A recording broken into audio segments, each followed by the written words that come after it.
지난주에 이제 처음 뵙게 됐는데 제가 사실 지난주에 뵙고 많이 당황했어요. 어떤 게 당황이냐면 보통 이제 예배가 끝나면 우리가 만나서 같이 인사도 하고 교제를 하잖아요. 그런데 제가 할 게 없는 거예요.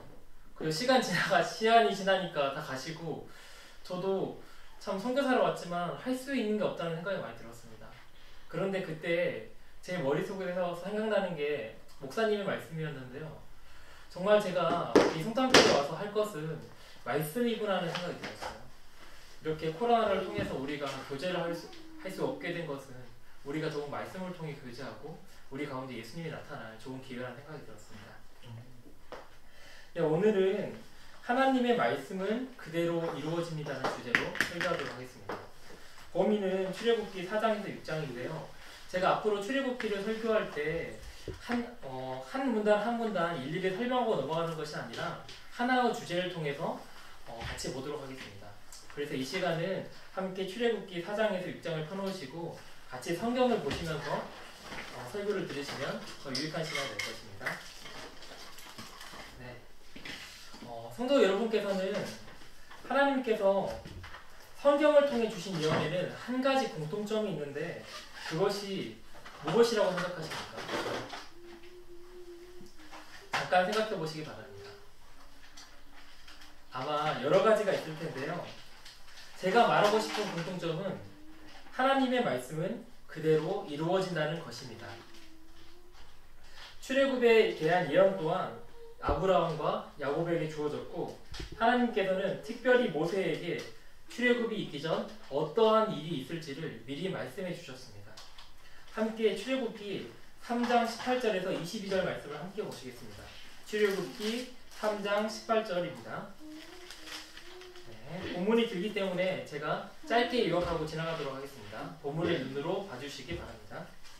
간단히 요약하면 모세가 바로에게 이스라엘 백성이 하나님께 제사 드릴 수 있도록 광야로 보내라는 하나님의 요구를 전달할 때 바로는 거듭거듭 거절할 것이지만 하나님께서는 강한 이적으로 애굽을 쳐서 애굽은 스스로 이스라엘 백성들을 놓아줄 것이고 또 떠날 때 지금까지 노역했던 대가를 애굽인으로부터 받을 거라고 말씀하십니다. 우리는 하나님의 예언이 문자 그대로 성취되었음을 알고 있습니다. 이는 우리가 출애굽기 3장의 모세보다 더 미래에 있기 때문입니다.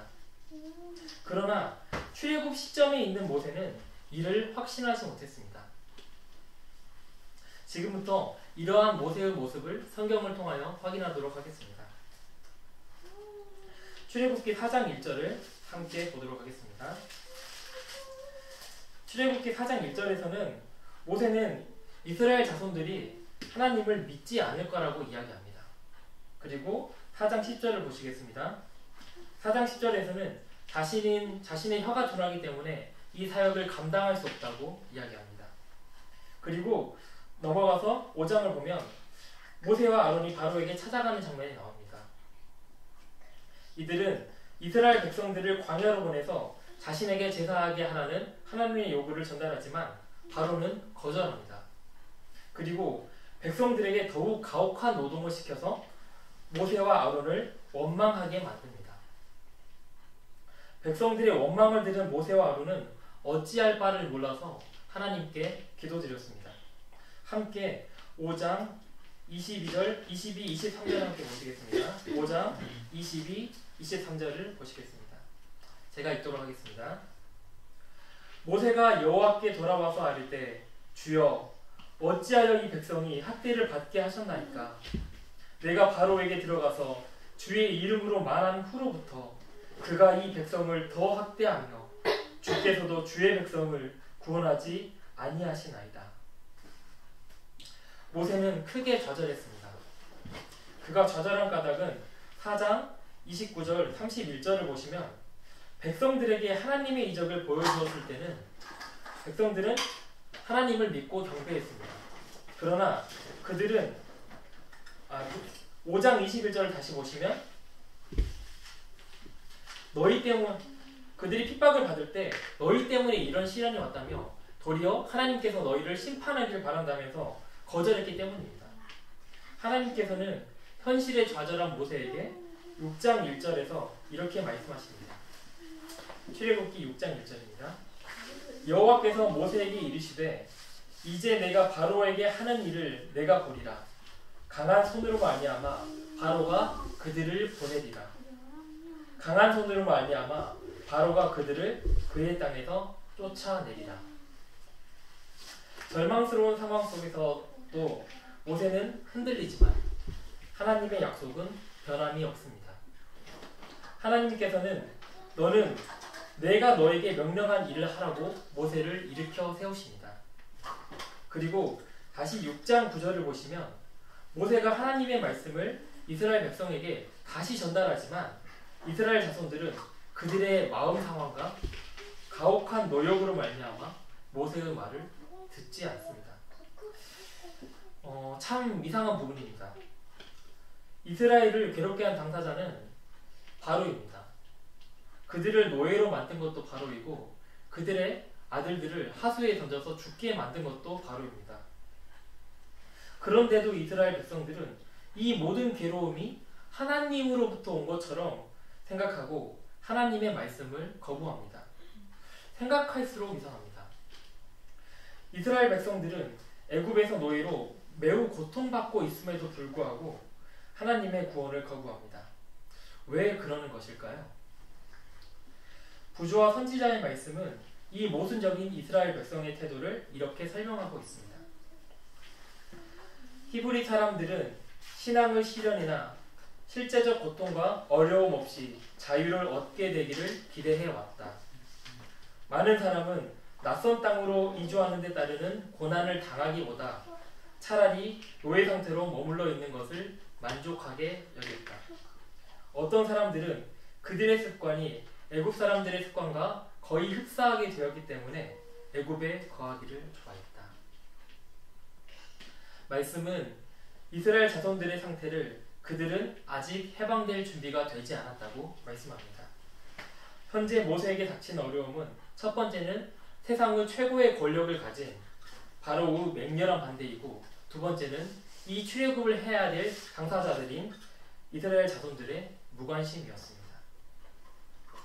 인간적인 눈으로 볼 때 이스라엘의 해방은 불가능해 보입니다. 이스라엘을 해방시켜야 할 바로는 하나님을 조금도 두려워하지 않았고 또한 해방될 당사자들은 해방될 마음이 전혀 없었습니다. 그러나 현재 불가능해 보였던 출애굽은 때가 되자 하나님 말씀 그대로 이루어졌습니다. 하박국 2장 3절의 말씀은 이렇게 말씀하십니다. 이 묵시는 정한 때가 있나니 그 종말이 속히 이르겠고 결코 거짓되지 아니하리라. 비록 더딜지라도 기다리라. 지체되지 않고 반드시 응하리라. 하나님을 반대하던 바로는 하나님의 능력에 꺾였습니다. 애굽을 사랑했던 이스라엘 백성들은 하나님의 계획을 따라 출애굽을 할 준비를 갖추게 되었습니다. 하나님께서는 강한 손으로 그분의 놀라운 능력으로 그분의 말씀을 그대로 이루셨습니다. 오늘날도 마찬가지입니다. 제가 요즘 독서를 열심히 하고 있는데요. 독서를 하다 보면 느껴지는 게 하나 있습니다. 과연 하나님의 예언이 그대로 이루어질까 하는 생각입니다. 어떤 책을 보다 보면 집단 지성으로 대표되는 인간의 지혜는 시간이 갈수록 지혜로워지는 것처럼 보입니다. 그리고 과학기술은 어떤 상황 속에서도 문제를 해결해내는 것처럼 보입니다. 그러다 보면 하나님의 예언은 너무 오래전 말씀처럼 느껴지고 이루어진다 할지라도 한참 나중에 이루어질 것처럼 보입니다. 제가 이런 의심이 드는 이유가 무엇일까요? 바로 제 마음이 지금 이스라엘 백성들의 상태와 같기 때문입니다. 영적인 것은 영적으로만 분별됩니다. 제가 하나님의 말씀이 믿겨지지 않는 것은 하나님의 생명과 멀리 떨어져 있기 때문이고 하나님의 말씀을 게을리하고 세상을 사랑하고 있기 때문입니다. 그러나 이러한 저의 의심과 흔들림과는 상관없이 하나님의 말씀은 반드시 그대로 이루어집니다. 특별히 성경은 하나님의 말씀, 예언이 모두 그대로 이루어졌음을 증거하고 있습니다. 여러 사건이 있지만 마지막 때에 있을 멸망의 그림자로 나타난 예루살렘의 멸망에 관한 사건을 다루고 오늘 말씀을 마치고자 합니다. 먼저 예루살렘의 멸망은 다니엘서 9장 27절에 미리 예언되었습니다. 유대 민족은 하나님께서 그들을 선택하셨지만 그들을 구원하시려는 하나님의 계획을 거절함으로써 멸망하게 되었습니다. 예수님께서는 자신을 거부하는 유대 민족에게 이렇게 말씀하셨습니다. 함께 마태복음 23장 37, 38절의 말씀을 보시겠습니다. 마태복음 23장 37, 38절의 말씀입니다.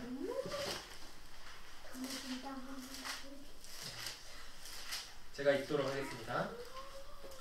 예루살렘아 예루살렘아 선지자들을 죽이고 내게 파송된 자들을 돌로 치는 자여 암탉이 그 새끼를 날개 아래 모음같이 내가 내 자녀를 모으려 한 일이 몇 번이더냐. 그러나 너희가 원하지 아니하였도다. 보라 너희 집이 황폐하여 버려진 바 되리라. 유대민족의 멸망은 스스로 자처한 것입니다. 그들은 꾸준히 하나님의 말씀을 거역했고 경고하는 선지자들을 죽였습니다. 그리고 그들의 이기심과 완악함은 결국 하나님의 아들까지 죽이고 말았습니다. 함께 누가복음 23장 27절의 말씀을 보시겠습니다. 이 말씀을 보시면 그럼에도 불구하고 예수님께서는 십자가를 지시는 그 순간까지도 그들을 구원하시기 위해서 경고하심을 볼 수가 있습니다. 누가복음 23장 27절입니다. 제가 읽도록 하겠습니다. 또 백성과 및 그를 위하여 가슴을 치며 슬피 우는 여자의 큰 무리가 따라오는지라.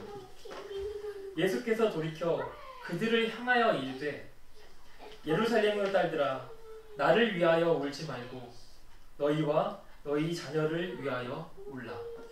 보라 날이 이르면 사람이 말하기를 잉태하지 못하는 이와 해산하지 못하는 배와 먹이지 못하는 젖이 복이 있다니라. 이 예수님의 말씀은 마태복음 24장에 나타난 경고를 기억하고 멸망에서 피하라는 호소입니다. 이렇게까지 예수님께서 말씀하셨지만 유대민족은 결국 멸망을 피하지 못했습니다.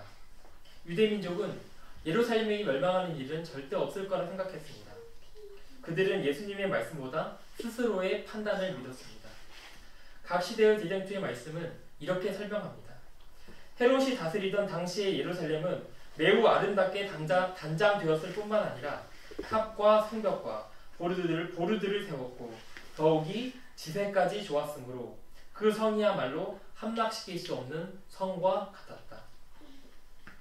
게다가 성 안에는 몇 년 동안 먹을 양식까지 있었기 때문에 예루살렘을 난공불락의 성이라 믿었습니다.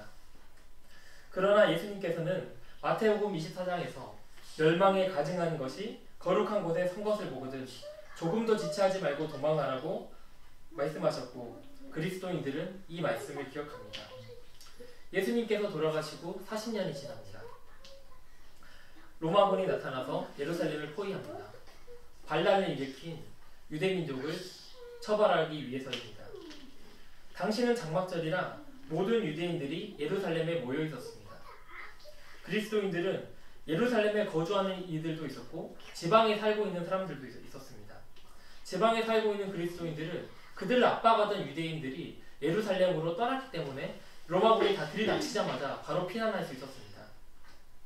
그리고 예루살렘의 그리스도인들은 비록 포위당했지만 로마 군대가 갑자기 포위를 풀고 후퇴하는 사건이 벌어집니다. 이때 유대 군대는 큰 승리를 거두기 위해서 추격하기 위해서 성을 떠납니다. 감시자가 사라지자 그리스도인들은 지체하지 않고 예수님의 말씀대로 안전한 성으로 도피합니다. 그리하여 그리스도인들은 예루살렘의 멸망 때 한 사람도 죽임을 당하지 않습니다. 그날 유대인들은 로마군을 공격해서 큰 승리를 거두고 많은 전리품을 획득합니다. 그들은 하나님께서 자신들과 여전히 함께 하시며 예수님께서 말씀하신 멸망의 예언은 이루어지지 않을 거라 생각했을 것입니다. 그러나 외관상 승리로 보였던 이 일로 인해서 그들은 혹독한 재난을 당하게 됩니다. 로마군은 복수하기 위하여 다시 돌아옵니다. 그들은 바로 예루살렘으로 향하지 않습니다. 그리고 유대인 마을 한 마을을 모두 거치면서 마을을 절멸시킵니다. 남아있던 사람들은 재난을 피하지 못했습니다. 그리고 예루살렘은 결국 로마군에 의해 멸망당하고 수많은 유대 민족은 로마군에 의해서 목숨을 잃습니다. 예언은 그 당시에는 이루어지지 않을 것처럼 보였지만 말씀 그대로 이루어졌습니다.